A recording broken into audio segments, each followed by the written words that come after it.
"Ma'am, I need you to step aside. You're not on the list." The guard's voice cut through the silence like a blade. But the woman didn't flinch. She stood firm, a single red poppy clenched in her hand, her eyes fixed on the flag-draped casket at the center of the cemetery. Behind her, rows of decorated military officers sat in full uniform, watching with growing unease. This wasn't just any funeral. It was the burial of General Richard Halverson, one of the most revered war heroes of his time. And this woman, standing in defiance of protocol, didn't belong, at least, not according to the list. The air was heavy with ceremony and command. The guard stepped forward, more forceful now, blocking her path. "Family only, official personnel, please move back." But still, she didn't. The breeze stirred her dress, but her stance was unmoved. Eyes began to turn. Whispers fluttered through the crowd like wind through leaves. Who was she? A protester? A reporter? Someone muttered with disdain. Probably just looking for attention.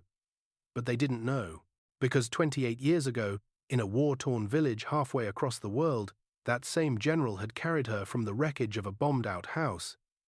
She had been 6 years old. Her name was Claire Jennings. And she was not here for attention. She was here because she owed that man her life. She remembered it all. The smoke, the screaming, the unbearable weight of rubble pressing against her lungs.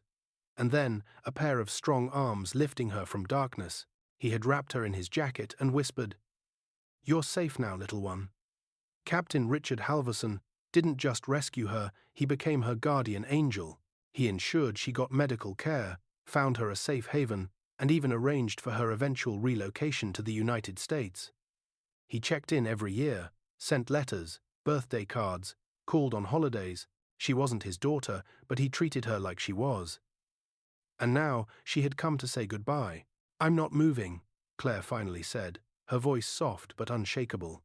"He told me, if anything ever happened to him, I was to bring this." She held up the poppy, the same flower that grew beside the rubble where he found her, the same one she left on his doorstep every year on his birthday. The guards didn't care. They were trained to follow orders, not stories. The standoff deepened. Silence swept over the crowd as the ceremony threatened to stall. That's when the sound of polished shoes stopped behind them. A new voice, calm but commanding, pierced the air. "Is there a problem here?" The guards turned sharply. Their spines stiffened in a heartbeat, because the man now standing behind them was General Thomas Reed, 4 stars, head of the Joint Chiefs, a living legend. "Sir," the lead guard said, "this woman is refusing to leave. She's not authorized." General Reed didn't speak immediately. His eyes scanned Claire's face, then dropped to the poppy in her hand. Something shifted in his expression. His jaw relaxed, his voice softened. "Let her through." The guards hesitated. "Now," he repeated, with a weight that shattered any resistance. Claire looked stunned. Reed stepped toward her, removed his hat, and placed it gently over his heart. "You're Claire, the girl from Vitez, right?" She nodded. Tears welled in her eyes. Reed glanced toward the crowd. "He told us about you. Every time we had drinks, every campaign debrief, he'd talk about the girl he saved in the rubble. Said it was the only thing that kept him sane after all the hell he saw." Claire could barely hold her voice steady. "He saved me. I had to come say goodbye." Reed turned to the crowd, his voice rising with emotion. "Ladies and gentlemen," he said, "this woman is family." For a moment, the world stopped. Then, slowly, one by one, the most powerful men and women in the military rose to their feet. They clapped. Not the polite applause of formalities, but something deeper, a standing ovation born from respect, sacrifice, and the realization that family is not always blood, but bond. Claire walked forward, her steps quiet but sure. She laid the poppy on the casket and whispered, "Thank you for giving me a life worth living."